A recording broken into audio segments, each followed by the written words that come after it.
ಜನ ಬಂದಿರೋದೇ ಇವತ್ತು ಈ ರಾಜನ ರಾಜ್ಯಭಾರ ನೋಡೋದಕ್ಕೆ.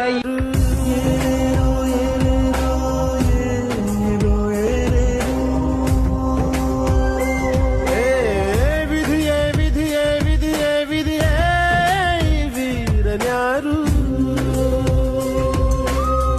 ಒಂದು ಊರಿನಲ್ಲಿ ಒಬ್ಬ ಪರಾಕ್ರಮಿ ರಾಜ ಇದ್ದ. ರತಿಯಂಥ ರಾಣಿಯೊಡನೆ ರಾಜ್ಯಭಾರ ಮಾಡುತ್ತಿದ್ದ.